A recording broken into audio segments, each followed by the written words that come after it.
Hello, my name is Evva Vail, and we're at the La Purisima mission. Originally, the La Purisima mission was built on a fault line and was leveled out by an earthquake. After the earthquake, it was rebuilt in a new location in a straight line. Did you know this is the 11th mission in California? I chose Misión La Purísima Concepción de María Santísima, also known as the La Purísima Mission in Lompoc, California, because it's the only mission that is now a working museum. I wanted to share a tour of the mission with my classmates to give them a glimpse of what life was like for the residents who lived and worked on the mission. The majority of the California missions were built in a fortress-style square. The original La Purísima mission was also built in a square before it was destroyed in the earthquake of 1812. The missionaries decided to rebuild the mission in a straight line. The doors in the new structure faced open fields to provide a quick and easy exit in case of another earthquake.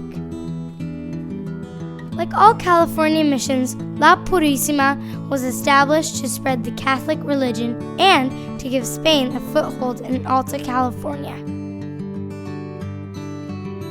Life at this mission followed a strict social order. At the top were two priests who were responsible for monitoring the construction of the mission, overseeing crafts, farming, and also for converting the Chumash Indians to Catholicism. Under the priests in the social order was a mayordomo, who was in charge of the farmers and cowboys, also known as vaqueros. Others living on this mission were craftsmen who taught the Chumash Indians new skills. The largest population on the mission were the Chumash Indians. They took orders from everyone above them, including the Spanish soldiers, who were there to protect the mission. Without the Chumash Indians, this mission would not exist. The La Purísima mission is one of the only missions that is a working museum and has livestock, as you can see.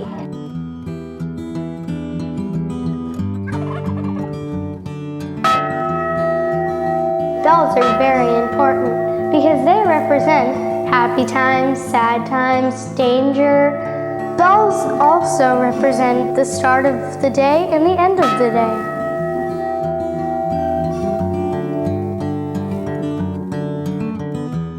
Now we're walking over to the kiln where the clay roofs were made. Kilns are extremely hot ovens where the clay tiles are made for the roofs. Building the mission with adobe bricks was a long but necessary process. It took the Chumash Indians 7 years to build the La Purísima mission.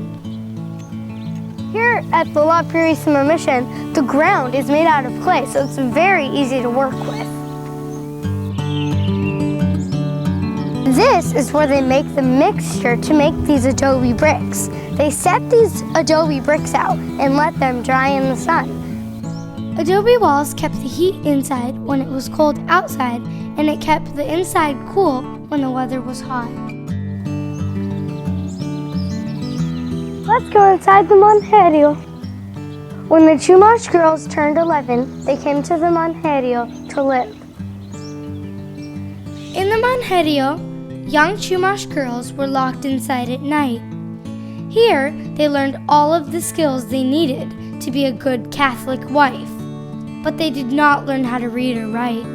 Around age 13 or 14, the girls could be married and leave the Monjerio. Now I'm taking you to the tule huts where the Chumash Indians lived. This is why they call it a tule hut. When it rains, these expand and make a waterproof hut. A tule hut is designed to have a hole in the top, so when you build a fire inside, the smoke can't escape. This courtyard is where the mission Indians perform their daily tasks. In this area, this is where they ground food and they cook their meals. When the Spaniards came, the Chumash Indians had to make many lifestyle changes. One of the big changes was the food they ate. The Chumash went from being a hunting and gathering society to a ranching and farming community. The acorns they gathered and used for food were replaced by corn. Despite the many changes the Chumash Indians had to endure, they were able to continue living in their traditional tule huts. A short distance up the original El Camino Real, which is the highway linking all the California missions and presidios, you can find the spring house. The spring house is where water from natural springs was filtered through sand and channeled to the mission for daily use.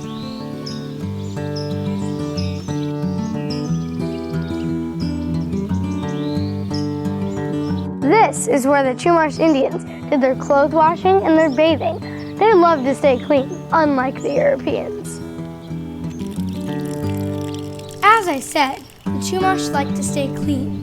Even before the missionaries came, the Chumash used roots of native plants as soap to bathe.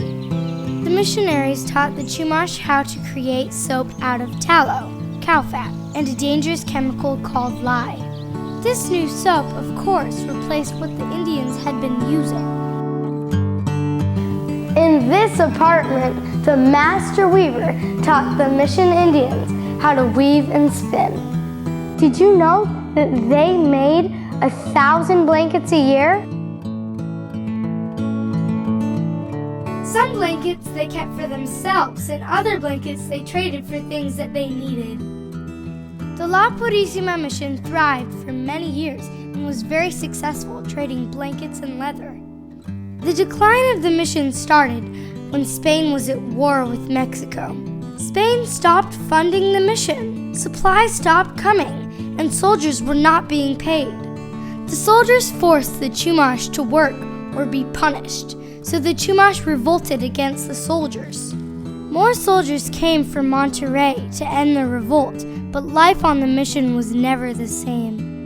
Droughts came and killed crops and herds of cattle, sheep, and horses. The Chumash Indians who had no natural immunity died in alarming numbers. Diseases such as measles and smallpox came over from Europe and devastated the Chumash population. Eventually, residents moved away from the mission and it closed. People came and took materials to build their own homes, and the old adobe walls melted away. Many years later, the grounds were purchased by the Union Oil Company, and their goal was to restore the mission and preserve it. President Roosevelt created the CCC. After the Great Depression, the Civilian Conservation Corps restored the mission. It took the CCC 7 years to rebuild the mission, the same number of years it took the Chumash.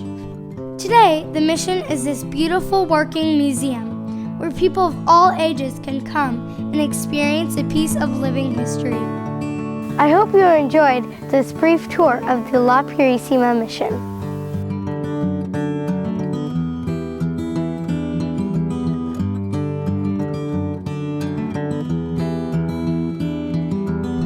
It took a lot of effort from many people to put together this tour of La Purisima mission. I would like to thank my mother, Evva Vail, for helping me edit my scripts, direct my performances, and always encourage me whenever I felt like giving up. My main motivator, Franz, for tirelessly photographing, filming, and editing. The docents of Prelado de los Tesoros de la Purisima, who reenacted the early life of the mission. They spent thousands of hours each year volunteering at La Purisima Mission. And a special thanks to the State of California Parks and Recreation Department for allowing us unlimited access to the mission.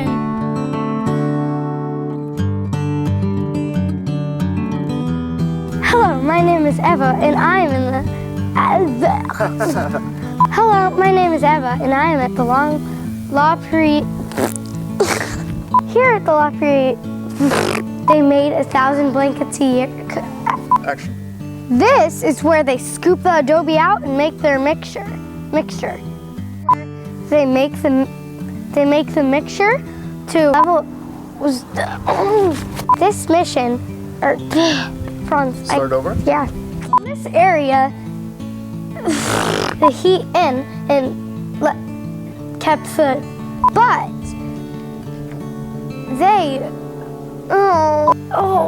when the two March girls turned 11, they came to the Monterio to live there until they got married. I don't know. I'm sorry, my mistake. Action. Hi, this is Evva Vail at the La Pier. I'm rolling.